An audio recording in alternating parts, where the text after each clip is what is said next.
अस्सलाम वालेकुम तलबा। आज हम स्टैंडर्ड सिक्स में सब्जेक्ट इंग्लिश में यूनिट नंबर 1 में जो सॉन्ग ऑफ हैप्पीनेस दिया गया है वो इस वीडियो में सीखेंगे। तो चलिए स्टूडेंट्स स्टार्ट करते हैं 1.1 सॉन्ग ऑफ हैप्पीनेस। मैं आपके सामने ये सॉन्ग रीड करने वाला हूँ, आपको गौर से सुनना है और फिर हम बाद में समझेंगे कि इस सॉन्ग में क्या बताया गया है। Sing your way home, sing your way home, at the close of the day sing your way home, drive the shadows away. Smile every mile, for wherever you roam. It will brighten your road, it will lighten your load, if you sing your way home. चलिए students, अब इसको समझते हैं कि इसमें क्या बताया गया है। सबसे पहले बोला गया है सिंग यूर वे होम, तो देखिए इसके मीनिंग यहाँ पर दिए गए हैं। When you are going back home sing on the way be happy.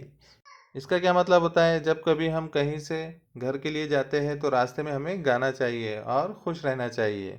उसके बाद क्या बोला गया है, at the close of the day sing your way home, drive the shadows away. देखिए यहाँ पर मीनिंग दिया हुआ है उसका। At the close of the day means at the end of the day when your work is done.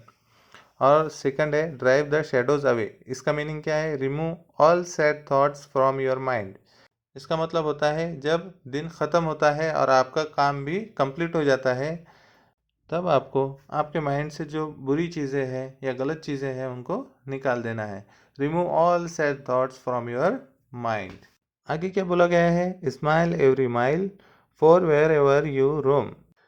इसका मतलब होता है कि आप कहीं भी जाओ, वेयर एवर, कहीं भी आप ट्रैवल करो तो हर माइल पर क्या करो, स्माइल करो, यानी खुश रहो।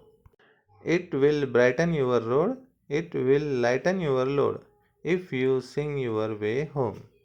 यहाँ पर बोला गया है अगर आप घर पर जाते हुए गाना गाते हो तो it will brighten your road, यानी make you feel happy and cheerful, यानी आपको ये खुश रखेगा और आपका मूड एकदम अच्छा रहेगा।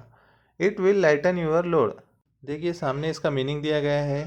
Here it means make your worries और प्रॉब्लम्स स्मॉलर। यहाँ पर क्या बताया गया है, अगर आप रास्ते से घर पर गाना गाते हुए जाते हो तो आपके जो फिक्र है या फिर मुश्किलात है वो छोटी हो जाएगी या कम हो जाएगी। उम्मीद है आपको इस सॉन्ग में जो बताया गया है वो समझ में आया होगा। चलिए आगे बढ़ते हैं। When you are happy, when you are happy and you know it, clap your hands. When you are happy and you know it, clap your hands. When you are happy and you know it and you really want to show it, when you are happy and you know it, clap your hands. देखिए इस song में हमें क्या बताया गया है, when you are happy यानी जब तुम खुश होते हो तो आप क्या करो, क्लैप करो, ठीक है, तालियां बजाओ। इस तरह से इसमें बताया गया है। बस इतना ही है, बाकी कुछ नहीं है। बस क्लैप योर हैंड्स, जब आप हैप्पी हो, आप जानते हो कि आप खुश हो तो आप क्लैप करो। कुछ वर्ड्स है इसमें आए हुए जिसके मीनिंग मैंने सामने लिखा हो, देखिए। वैन यानी जब, नो यानी जानना, रियली यानी असल में, वांट यानी चाहना। तो आप इसको याद कर सकते हो। इस तरह से सॉन्ग ऑफ हैप्पीनेस यहाँ पर हमारा ख़त्म होता है। अगर आपको वीडियो पसंद आया हो तो लाइक करें, शेयर करें और चैनल को सब्सक्राइब करके बेल आइकन भी दबा दें, जिससे आपको नए वीडियोस की नोटिफिकेशन मिलती रहे। Thank you.